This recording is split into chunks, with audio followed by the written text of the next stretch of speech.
here, Southwest Boxing Media in association with Brixton Streetwear. Delighted to be joined with Rick and Jessica McCaskill. Rick, how are you in lovely Chicago today? How's things? Everything is great, man. We're just enjoying it. Just leaving breakfast right now, hopping in the car. Everything is great. Life is good. Oh, wicked! I'm assuming it was a healthy breakfast, or was it a bit of a meal today? I had French toast with a lot of fresh fruit. Yeah, well, we had pancakes, French toast, bacon. It was good. Well, do you know what? I think the undisputed champ can eat what she wants, I think. Exactly.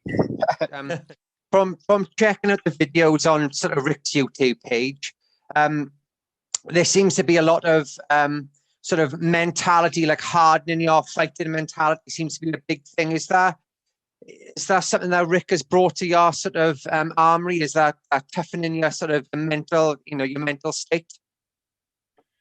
I've always had a very strong mental will and just toughness to myself because of the things that I've had to go through as a kid. So, it takes a lot to really shake me or get me off track, if anything at all. But I think what Rick has added to that is just kind of letting go. I mean, he'll tell you one more round, 10 rounds in a row, and you just have to let go of the fact that you're waiting to stop. Just keep going and, don't look for the way out, So I think he's brought that into my mind. And I watch him do that with a lot of fighters. Like, people come in and they want to be a part of what we're doing. And it's like, if you can last and last through the moment where he comes to break you, then you're going to be something special. I sort of noticed in the sort of press conference he did with Cecilia Brackhouse that there was a definite sort of, I found, change in sort of your mental sort of state. I mean, you seem to pick the excuses out of what Cecilia was saying. I noticed. I'm a communications major, so I went to college to basically create, forms of communication and talk to people. And so I'm used to, speaking with people on a public level. But I think this last press conference that we did, I really wanted to expose a lot of the downfalls that she had and a lot of the lies that she was telling. She came into the first fight saying, no excuses. I want the best Jessica McCaskill. And then as soon as the fight was over, she had so many excuses. And I felt like that is what needed to be looked at. And that's what people need to be thinking about and talking about. And I mean, a lot of the excuses and a lot of like the downfalls that they had came from her just being mentally weak. And I wanted to expose that because, people keep putting her on a pedestal and I don't think she should be there. Yeah, I was kind of shocked. I was kind of shocked by, I hate to sound rude or mean, but she's kind of like a fraud. And I was kind of like, yo, this is like, she's so fake and she's not a real superstar. She's not a real, in my opinion, she's not a real like ambassador of the sport. I think she was, I don't know. I just kind of thought she was fake and everything about her was fake and everybody was kind of kissing her ass and it bothered me, and it bothered Jess. Stay on that and rattle her because everyone with respect and almost afraid to beat her and almost afraid of her team and almost afraid of her promoter. And I'm like, fuck her team, fuck her promoter. You know what I mean? Sorry, I don't mean to sound like a dick, but that's fine. That's how I think. Like, I want to eat. I want a better life, and she's the gatekeeper. To me, she's a gatekeeper to a better life. That's how I saw her. I didn't see her as the first lady like everybody says. She's not the first lady to me. She's the second lady because I'm sitting with the first lady right now. I mean, there were a lot of excuses, weren't there? I mean, I saw the press comments she was blaming being up in Big Bear for so long, COVID this, COVID that. I mean, straight away when I saw that, I thought, oh, she doesn't seem right here. I think Jess seemed so confident and there was no excuses, but Cecilia, she seemed completely opposite to that. And well, with the beauty of hindsight, it shows now there's no way. Yeah, I just think like she used that as an excuse. I mean, we were in isolation too. It was just really just like probably 4 or 5 of us, the whole time. And I felt like, we were isolated and we didn't meet outside of, we weren't going out, we had to stay in too. So that goes on, a certain part of that she can't control, and a certain part of that her team can't control. Like, they should have paid a couple amateur fighters who weren't going to school. Like, they should have, just to keep her busy and to hang out with her and to live in Big Bear with her. So there's ways around that. I would have never left Jessica alone. I would have brought other teammates up and let them stay with Jessica, or whatever, anything so that Jessica will feel comfortable. I wouldn't leave her or let her be alone or feel alone. I know obviously you're a coach, but sometimes a coach is more than a coach. Is not just turning up, coaching your fighter, letting them fight. Like you just said, then you wouldn't have allowed that to happen. Do you think that's the downfall for other fighters, the fact that the coaches are just there to hold the pads and to, get a percentage at the end of a fight? Yeah, I mean, listen, I think, again, this is just my opinion, I think the days of hiring just a coach to train you, I think those days are over. I think you need to have some kind of camaraderie. Mental as well, yeah. Like some kind of, I mean, if someone paid, look at like Eddie Reynoso and Canelo. Those guys love each other. I love Jess. I love my fighters, and I've turned down an Olympic alternate, to work with him, to work with other fighters that there was more like a connection with. So like I've passed on better technical fighters because I care about the fighters that are in my gym. Like I passed on a lot of fighters that were probably more talented, but I didn't feel love for them. Like there was no connection. I don't want to be like that. And, clearly if what's his name? What's his name? Abel Sanchez, sorry. Clearly if Abel Sanchez was like, if he had more care and love for her, he would have done whatever he had to do to make sure she felt comfortable. I don't know. I would have handled it differently. And I think that was a big part of it. And I think he was the wrong coach for Cecilia. I've said it since the last fight. I've always said it. There's obviously no secret that female boxing is on a meteoric rise all around the world. With that in mind, do you feel that what you're both doing, you're paving the way for the next generation of female fighters who will hopefully continue in your footsteps? You think, do you see yourself as sort of one of the pioneers? Definitely, in more than one way. I mean, a lot of people are just like calling out random people and just fighting random people. And I want people to be able to change their lives and to make history and to have multiple belts, all the belts. It's not just about like scrapping. You can scrap in the street and maybe make more money than some of these girls are making. It's about, understanding your contract and having a good team around you. And we have to get away from a lot of the shady business that is, surrounding boxing or that was in a different era. We need to leave that in that era and come into being smarter about everything that we do. Yeah. And for me, like, I definitely feel like I helped female boxing. Like in the beginning, a lot of people don't talk about this, but in the beginning, like nobody wanted to fight Katie Taylor. Like nobody. They couldn't even get an opponent because everybody was afraid. So, I don't know if you saw back then, I was talking shit. I talked shit to Eddie Hearn. I said, we'll fight Katie Taylor. We'll come to London. We'll go to Ireland. We'll come. And they were like, oh, these guys are serious. So we went there and, we put on a good performance. Guys like Tony Bellew, who is respected in Europe, he said there was a draw between Katie and Jessica. And that was when both of us were green. We're kind of green, and we got a lot of experience. Yeah, I mean, that was 4 years. 3 years. 4 years ago now? 2017, I think that was, wasn't it? Yeah, but it was the end of 2017. So it was like 3.5 years ago-ish. So, since then, we've won 8 world titles, and we've got a lot of experience. We've worked with Eddie Hearn, and, it's just, we feel like we've progressed dramatically. And I feel like Katie Taylor is still the same exact fighter. But to answer the question, I do feel like both of us have, helped female boxing. But because before that fight, nobody was going to fight Katie Taylor.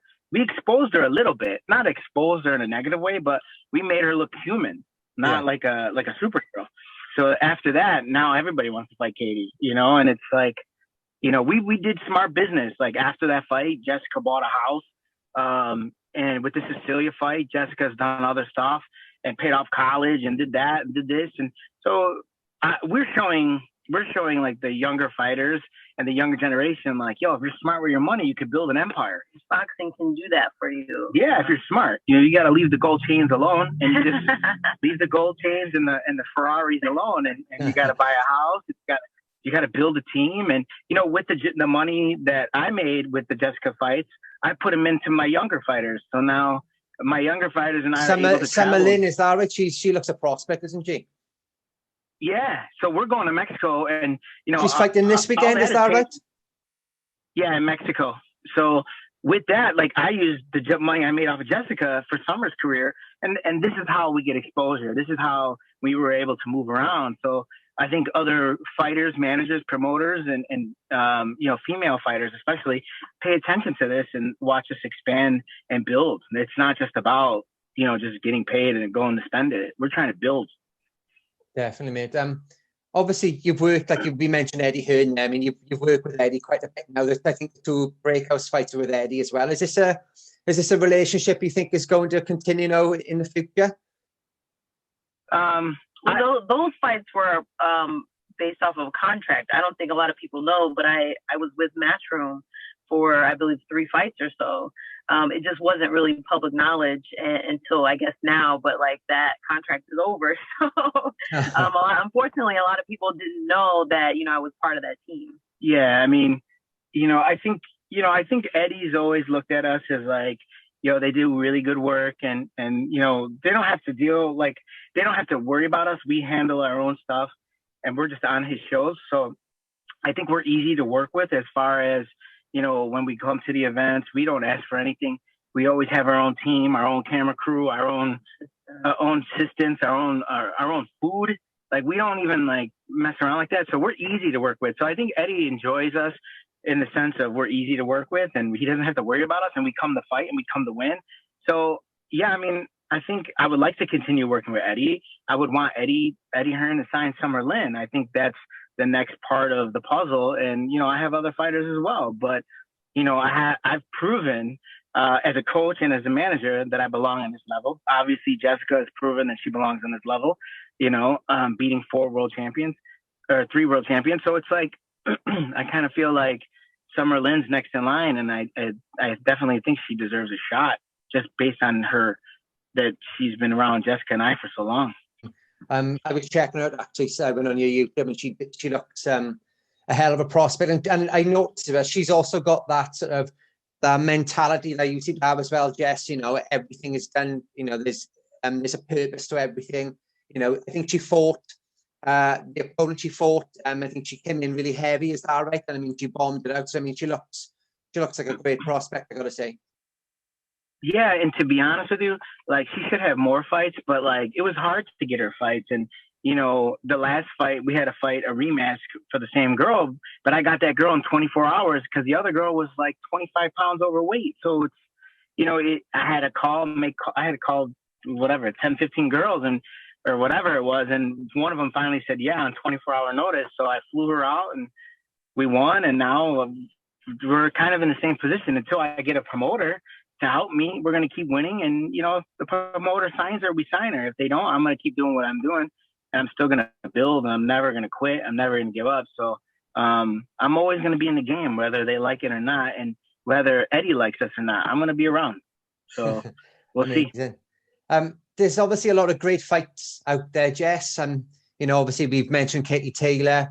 There's another British prospect, prospect champion now, called Chantal Cameron.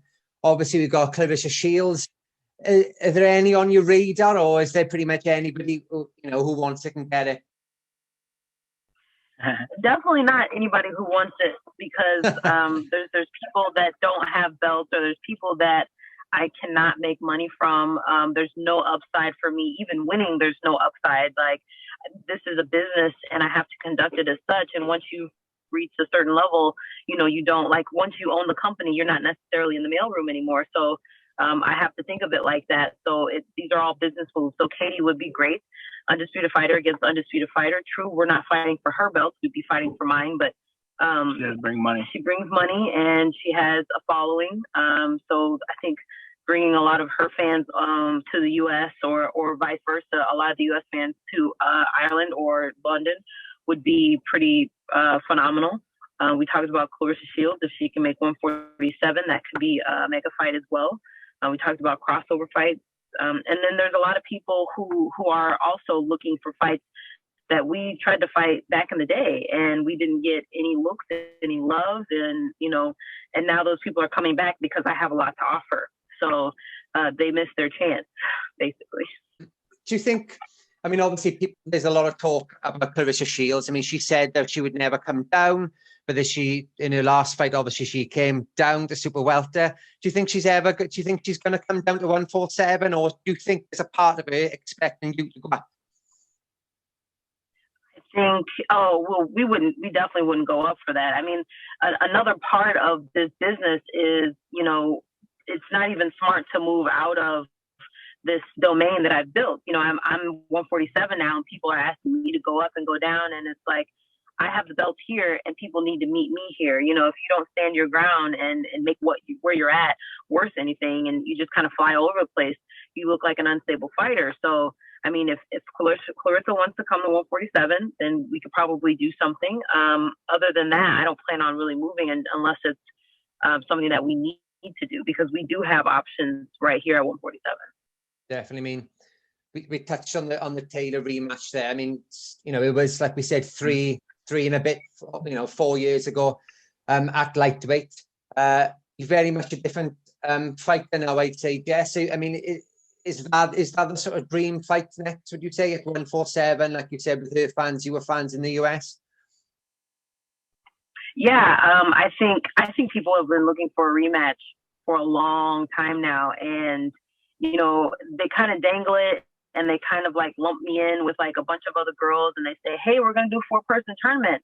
And then, I win and she wins, and then all of a sudden that goes flat. Nobody's talking about this tournament anymore, Or they'll say, yeah, we'd like to fight the likes of Jess, but they also add like 5 other people in there. So it just doesn't even like seem serious. Yeah, I don't know. I feel like it's like kind of like a game. It's like, they built this 4-ladies tournament, and Serrano fell out for whatever reasons, and then Cecilia got beat, and then, Katie beat Delphine, which was, questionable. I don't think she beat Delphine, but I definitely think like we've earned a rematch spot, and I think we earned it, and I think the public would agree. And I also think like when that fight happens between Katie and Jessica, it'll be the first time 2 female fighters get to make $1 million. So I definitely think like it gives female boxing hope. It definitely will, you get 2 female fighters fighting for $1 million. I think like the people who are on the fence about female boxing will tune in. They're like, yo, this is a big mega fight. This is $1 million fight for each lady. I think I got to check it out. I think it gets the people on the fence. It brings them back in and draws them back into the female side. And I definitely think you can build off of that. Definitely. You sort of touched on the Taylor Pearson fight there. I have to agree, especially with the first fight. I thought it was a draw. We've seen a few dodgy scorecards recently in the UK. Does that ever play on your mind, Jess? Especially when you weren't obviously the world champion, when you were fighting Cecilia for the belts, were you ever concerned that, if this goes the distance, am I going to get the cards? Did you ever worry about that? Yeah, you worry about it in every fight, and people can just see things differently, and to an egregious point where it's just kind of like, what were they watching? So you always have to worry about that, and you never want to leave it up to the judges. So I think the first fight that played a lot more in my mind, and I was just really hoping that they could see the output of punches, which we found out was it was 1 punch away from 500 punches for the whole fight, which is crazy for female fighters in 2-minute rounds. And I think that's what they saw, and they saw me coming forward and being the dominant one in the ring. The second fight, I felt more confident after the fight. After each round, I just felt like I had done really well. I was thinking maybe 8-2 in my head, and then she got a point taken away, so it was 9-1. So I thought I definitely had that one in the bag. Yeah, but no, I do worry about the scorecards, and if we fought Katie as well. But I think like it's kind of like the Delphine. When Katie fought Delphine, the only reason why Delphine got the rematch was because the public disagreed with the decision. That's the only reason why. So I think like if we fight Katie again on a world stage, obviously it would be on a bigger platform than the first one was. I think if we fight and we win and they give her the decision, I think we get a third fight because I think the public will demand it, and when the public will be sick and tired of watching Katie get these close decisions or whatever lopsided victories.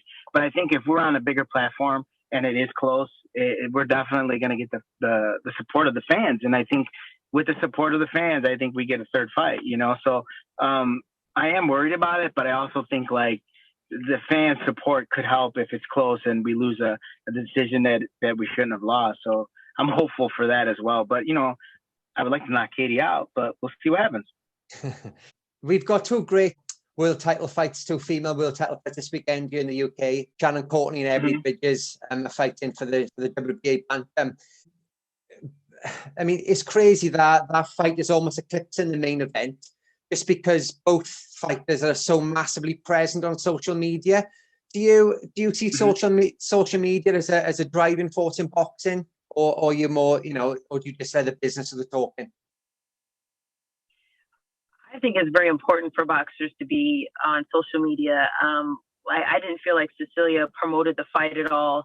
And we go live all the time. We have people enter contests to win, autograph pictures. Like there's a connection that you have to build, or else you just don't even seem like you're a real person. Like honestly, Katie was very robotic the first time I met her, and every time we cross paths since, and she doesn't even really seem like a real person. I don't follow her, but I don't think I see a lot on social media about her. It's just a lot of what her promoters put out there, and that very well could not be her. It's just, the image that people are trying to make of her. So, I get out of bed with my hair all crazy and I go live and I have my dog in the background. And, I want people to know that I'm completely human, and that's how I connect, and that's how I let them know that, anybody can get into the sport if they have the right discipline and drive, and they can make something out of themselves. Plus, social media was the reason why we got the Katie fight. I mean, that was the first time we got the Katie fight. And I mean, Instagram made both of our careers. I mean, if it wasn't for Instagram, Jessica wouldn't have 8 world titles and I wouldn't have had the WBC coaches belt. So, social media is very important. It is a big part. It's a tool. If you use it correctly, it could be a tool. If you don't, it could be a knife to slice your own throat. Depends. Yeah. But I definitely don't think like Cecilia was very friendly on social media. She just posts pictures about herself. Or Katie Taylor is kind of dry sense of humor. I mean, she has a dry personality. I mean, if we fight Katie Taylor, that's going to be exciting because we're going to bring excitement. Jessica and I are going to talk shit. Jessica's coming to fight. I mean, other than Katie beating someone, like, she doesn't talk. She's not a good interview. She's not exciting outside of the ring. Obviously, she's entertaining in the ring. But other than that, like, people want to feel like they know her. People want to feel like, you don't know. Nobody knows what Cecilia's favorite color is. Nobody knows what Cecilia's favorite cereal is. Like, no one even sees Cecilia outside of the gym. It's just really weird. So I don't know. I think it's important. I think social media gives you a good look inside everybody's life. And, for the fans, it's very important. It's a huge connection. Yeah, definitely. Well, everybody in the UK now is going to know that Jessica McCaskill loves French toast. So that's something to put out there. There you go. What about for the rest of the year now? Is there sort of any aims or precise aims, or is it just, take the biggest fight that sort of comes along? We want to see what happens between Tasha Jonas and Katie Taylor. We'd like to be ringside for that. We'll see what happens, but we'll be in Mexico this weekend. We have other fighters coming up. We're going to see how the Katie Taylor Jonas fight happens. And just kind of take it from there. We're kind of like letting all those other fights handle themselves, and then we'll see what the landscape looks like, and then we'll figure out what's the best option for us.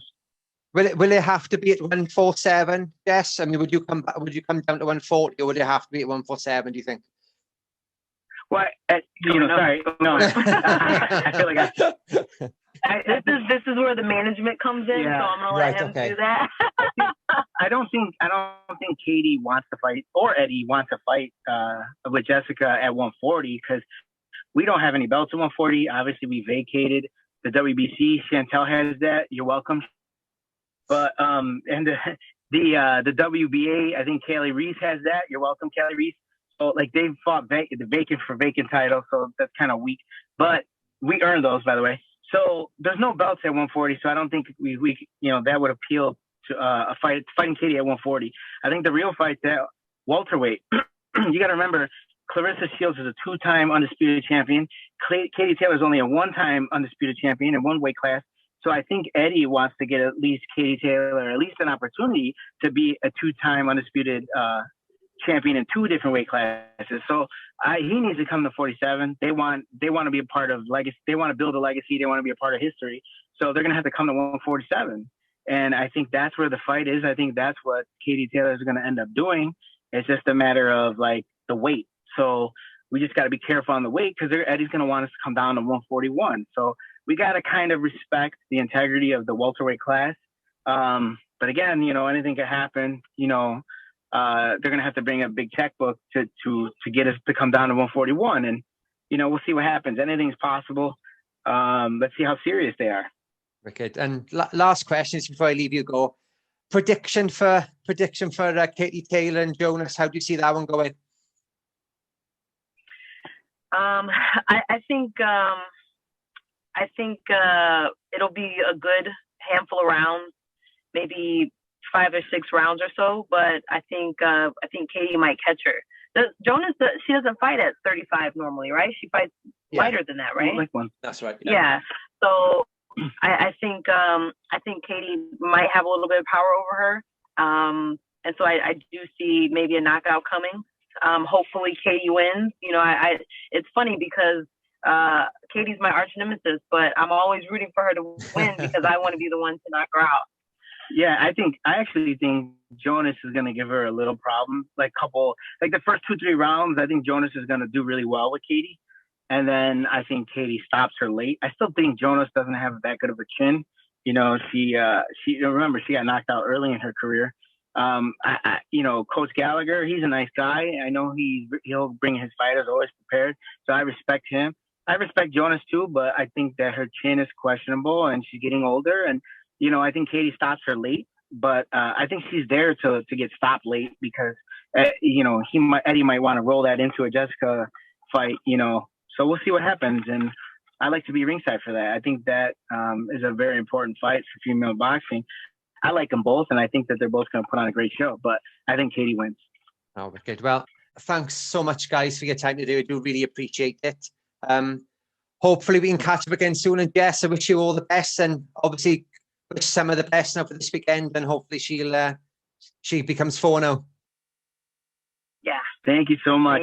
Thank you so No much. Okay. Anytime, hit us up again. We'll be on again whenever you need us. Lovely. Okay, lovely. Take care, guys. See you soon. Thank you. Take care. Bye.